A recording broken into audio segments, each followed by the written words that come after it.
जय हिंद साथियों, मैं आपका साथी रघुवंश, संयोजक विश्व का सबसे लंबा तिरंगा समिति। मित्रों, आज श्री रामचरितमानस अक्षरशः कथा ज्ञान यज्ञ के अगले दिवस में पृष्ठ संख्या 84 दोहा संख्या 83 से आगे बढ़ गई। श्री रामचरितमानस का यह पूरी तरह से अक्षरशः कथा समाप्त हो चुकी है, अर्थात पूर्णाहुति किया जा चुका है, परंतु उसके कुछ अंश अभी रह गए थे रिकॉर्डिंग के लिए।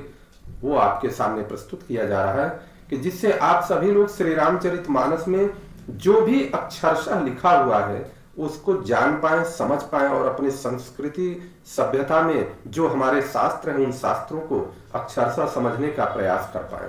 जो नहीं पढ़ पा रहे हैं, जिनके पास समय का अभाव है, उनके लिए यह एक सुंदर व्यवस्था है कि एक एक भाग को एक एक दिन में आप चाहे तो सुन सकते हो और पूरा श्री रामचरितमानस अक्षरशः आप समझ पाएंगे कहाँ क्या लिखा हुआ है। आज हम देखेंगे कि किस प्रकार से कामदेव जी जाते हैं भोलेनाथ जी को समाधि से उठाने के लिए, परंतु उनके ऊपर किस प्रकार से भोलेनाथ जी का प्रभाव पड़ता है और किस प्रकार से उनका नाम अनंग हो जाता है। गोस्वामी जी लिखते हैं कि यद्यपि करब मैं काज तुम्हारा, श्रुति कह परम धर्म उपकारा, पर हित लागे तजै जो देहि, संतत संत प्रशंसिते। कामदेव जी कह रहे हैं, जब देवताओं ने उनकी आराधना किया और देवताओं ने कहा कि आप जाकर के भोलेनाथ जी का समाधि भंग करिए, तो अब कामदेव जी कह रहे हैं कि तथापि मैं तुम्हारा काम तो करूंगा, क्योंकि वेद दूसरे के उपकार को परम धर्म कहते हैं। जो दूसरे के हित के लिए अपना शरीर त्याग देता है, संत सदा उसकी बड़ाई करते हैं। अस कहीं चले सब ही सिरुनाई, सुमन धनुष कर सहित सहाई, चलत मारयस हृदय विचारा, शिव विरोध ध्रुव मरनु हमारा। ये बात कह करके कामदेव जी अब चल दिए, सबका प्रणाम करके सिर नवा करके, और धनुष को हाथ में लेकर के चल रहे हैं। तो वह चलते समय विचार कर रहे हैं क्या कि शिव जी के साथ विरोध करने में मेरा निश्चित मरण ही होगा। विरोध का अर्थ यही है कि जो कार्य, किसी भी व्यक्ति का विरोध का क्या अर्थ है, विरोध का अर्थ यही है कि जो कार्य आपका मित्र, आपका सुहृद, आपका सुजन कर रहा है, उसको उस कार्य से विमुख कर देना ही उसका विरोध है। जो उसको अच्छा लगता है उसके उल्टा आपको काम करना ही उसका विरोध हो जाता है। यही कामदेव जी समझते हैं कि आज तो हमारा मरण निश्चित है। तब आपन प्रभाव विस्तारा, निज बस कीन्ह सकल संसारा। अब इस प्रकार से कामदेव जी सोचते हुए और अपना प्रभाव का विस्तार करना शुरू कर दिए। कामदेव जी के प्रभाव का जो विस्तार हुआ तो पूरा विश्व उनके अधीन हो गया। अधीन हो जाना कि हर व्यक्ति, जितने मुनि तपस्वी थे, उनकी मुनियों तपस्वियों की जो तपस्याएं थी, जो समाधि थी, वो भंग होने लगी, क्योंकि काम का प्रभाव शुरू हो गया। और काम का प्रभाव इतना तेज हो गया कि सब लोग जागृत होने लगे। कोपे जब ही बार चर केतु, अच्छन मऊ मिटे सकल श्रुति सेतु। करे उस मछली के चिन्ह को ध्वज वाले कामदेव ने कोप किया। उस समय क्षण भर में ही वेदों की सारी मर्यादा मिट गई। वेद में जितनी मर्यादाएं थी सब मिट गई, क्योंकि सभी लोग काम के अधीन हो गए। और जब काम के अधीन होंगे तो जितनी मर्यादाएं थी मिट गई। ब्रह्मचर्य व्रत संयम नाना, धीरज धर्म ज्ञान विज्ञाना, सदाचार जप जोक विरागा, सभय विवेक कटक सब भागा। ब्रह्मचर्य नियम, नाना प्रकार के संयम, धीरज धर्म ज्ञान विज्ञान, सदाचार जप योग वैराग्य आदि विवेक की सारी सेना डर कर भाग गई। मतलब जितना भी यह लोगों के अंदर ब्रह्मचर्य है, नियम है, नाना प्रकार का तप है, ये सारा का सारा धीरज धर्म हर चीज अब भग गया। अब भग गया तो क्या कि भागे विवेक सहाय सहित, सुसुबट संजुग महिमुरे, सद ग्रंथ पर्वत कंदरनी, महु जाए तेहि अवसर दुरे, होनिहार का करतार को रखवार, जग खर भरु परा, दुई माथ के ही रतिनाथ जय कहूं, कोपी कर धनु सरु धरा। विवेक अपने सहायकों सहित भाग गया। उसके योद्धा रणभूमि से पीठ दिखा करके भागने लगे। ये कवि का विश्लेषण है। जितने विवेकवान योद्धा थे सब भागने लगे। उस समय वे सब सदग्रंथ रूपी पर्वत की कंदराओं में जा छिपे। ज्ञान, वैराग्य, संयम, नियम, सदाचार आदि ग्रंथों में ही लिखे रह गए और उनका आचरण छूट गया। सारे जगत में खलबली मच गई। हे विधाता, अब क्या होने वाला है? हमारी रक्षा कौन करेगा? ऐसा दो सिर वाला कौन है जिसके लिए रति के पति कामदेव ने कोप करके हाथ में धनुष बाण उठाया? कोप कर दिया। कोप करने का मतलब सब कुछ काम के अधीन हो गया। ते सजीव जगय अचर चरण, नारी पुरुष यस नाम, अते निज निज मर्जाद तजी भय सकल वस काम। जगत में स्त्री पुरुष संज्ञा वाले जितने चर अचर प्राणी थे, वे सब अपनी अपनी मर्यादाएं छोड़ करके काम के वश हो गए। सबके हृदय मदन अभिलाषा, लता निहारी नवरी तरु शाखा। सबके हृदय में काम की इच्छा हो गई।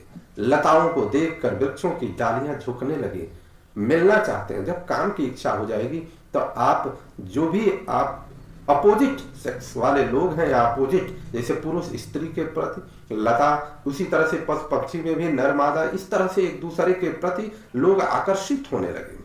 और उसका वर्णन इतना ज्यादा किया गया कि लताओं पुष्पों में भी इस तरह का भाव आ गया। जस यसी दशा जड़न के बरनी, को कहीं सकई सचेतन करनी। पशु पक्षी नभ जल थल चारी, भय काम बस समय विसारी। जब जड़, वृक्ष, नदी आदि की यह दशा कही गई, तब चेतन जीवों की करनी कौन कह सकता है?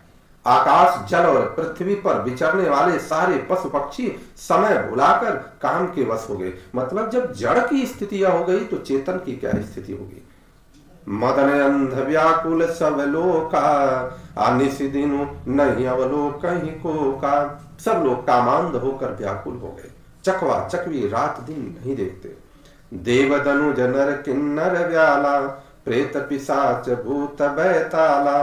देव, दैत्य, मनुष्य, किन्नर, सर्प, प्रेत, पिशाच, भूत, बैताल, ये सब उनके बस में हो गए। इनके दशा न कहूं बखानी, सदा काम के चेरे जानी। ये लोग, इन लोगों की दशा का बखान नहीं किया जा सकता, क्योंकि ये सब काम के गुलाम हो गए। सिद्ध विरक्त महामुनि जोगी, ते काम वश भय वियोगी। जितने सिद्ध थे, विरक्त थे, महामुनि थे और महान योगी भी काम के वश होकर योग रहित या स्त्री के विरही हो गए। या तो योग रहित हो गए, और योग रहित हुए तो इसका अर्थ है कि स्त्री के विरह, स्त्री मिली नहीं अगर, तो उसके विरह में व्याकुल है। भय काम बस जोगी, सतापस पावरन की को कहे। देख ही चराचर नारी मैं, जे ब्रह्म देखत, ब्रह्म मैं देखत रहे। अबला बिलो कहीं पुरुष मैं, जग पुरुष सब अबलामयम। दुई दंड भरि ब्रह्मांड, भीतर काम कृत कौतुक अयम। जब योगीश्वर और तपस्वी भी काम के वश हो गए, तब पामर मनुष्यों की कौन कहे। जो समस्त चराचर जगत को ब्रह्म में देखते थे, वे अब उसे स्त्री में देखने लगे। स्त्रियां सारे संसार को पुरुष में देखने लगी और पुरुष उसे स्त्री में देखने लगे। 2 घड़ी तक सारे ब्रह्मांड के अंदर कामदेव का रचा हुआ यह कौतुक तमाशा चलने लगा। धरी न काहू धीर सब, सबके मन मन सिज हरे। अजय राखे रघुवीर, तेऊ बरे ते कालु महू। किसी ने भी हृदय में धैर्य नहीं धारण किया। कामदेव ने सबके मन हर लिए। श्री रघुनाथ जी ने जिनकी रक्षा की, केवल वे ही उस समय बचे रहे, उसके अलावा सभी लोग काम के वश हो गए। उभय घरी यस कौतुक भयऊ, जौ लगी काम शंभु पै गयऊ। शिव ही बिलोक ससंग मारू, भयऊ जथातिथि सब संसारू। 2 घड़ी तक ऐसा तमाशा हुआ, जब तक कामदेव शिव जी के पास पहुंच गया, शिव जी को देखकर कामदेव डर गया। तब सारा संसार फिर जैसा का तैसा स्थिर हो गया। भय तुरत सब जीव सुखारे, अजिमि मद उतरी गए मतवारे। रुद्र ही देखी मदन भय माना, दुराधरस दुर्गम भगवाना। तुरंत ही सब जीव वैसे ही सुखी हो गए जैसे मतवाले लोग मद के मारे सुखी हो जाते हैं। दुराधर्ष अर्थात जिनको पराजित करना अत्यंत ही कठिन है, और दुर्गम जिनका पार पाना कठिन है। भगवान संपूर्ण ऐश्वर्य, धर्म, यश, श्री, ज्ञान और वैराग्य के ईश्वरीय गुणों से युक्त है। रुद्र महाभयंकर शिव जी को देखकर कामदेव भयभीत हो गया। फिरत लाज कछु करी नहीं जाई, मरण उठानी मन रच शिव पाई। लौट जाने में लज्जा मालूम होती है। उनको समझ में आता है कि लौटना ठीक नहीं है, बहुत शर्म होगा कि तुम्हारा कोई प्रभाव नहीं होगा, और करते कुछ बनता नहीं है। आखिर मन में मरने का निश्चय करके उसने उपाय रखा।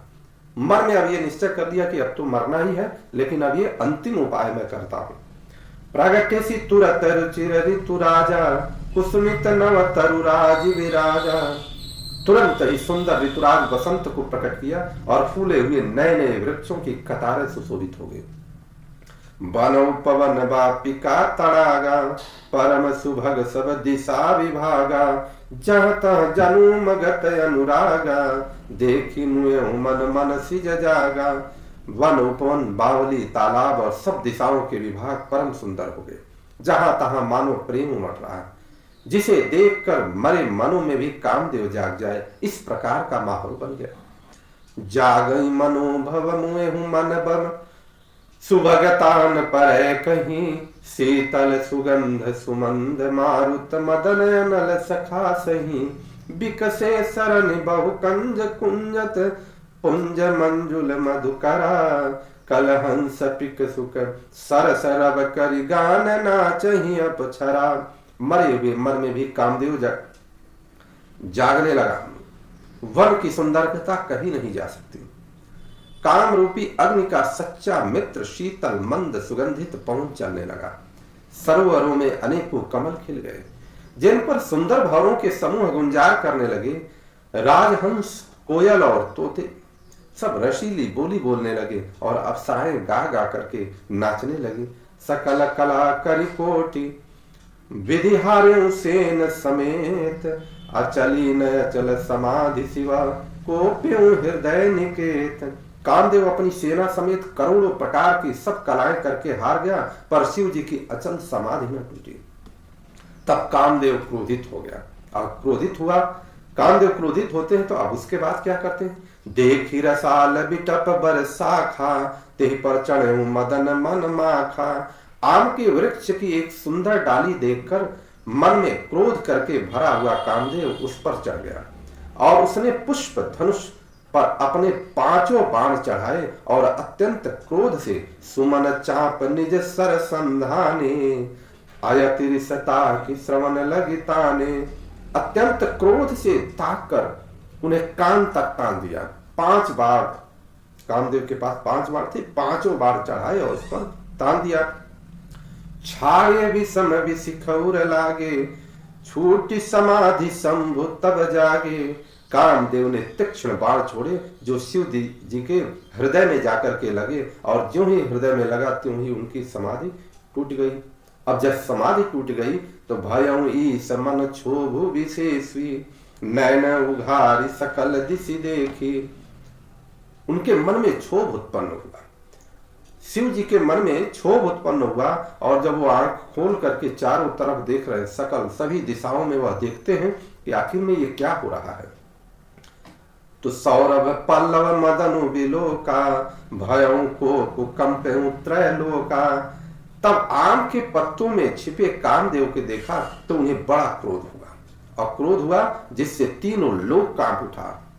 शिव जी को क्रोध हो जाए तो शिव तांडव तो सभी लोग जानते हैं, शिव तांडव अपने आप को करते हैं, और अब वह पूरा लोग कांपने लगा। तो तव सिर तीसर नयन उघारा। शिव जी का जो तीसरा नेत्र यहाँ पर था, उसके बाद वो तीसरा नेत्र उन्होंने खोल दिया। अचितवत काम भयं जरि छारा। उन्हें देखते ही कामदेव जल करके भस्म हो गया। अर्थात जब भी प्रलय की बात होती है तो वह शिव जी का तीसरे नेत्र के साथ ही प्रलय होता है। सब जल करके समाप्त हो जाएगा।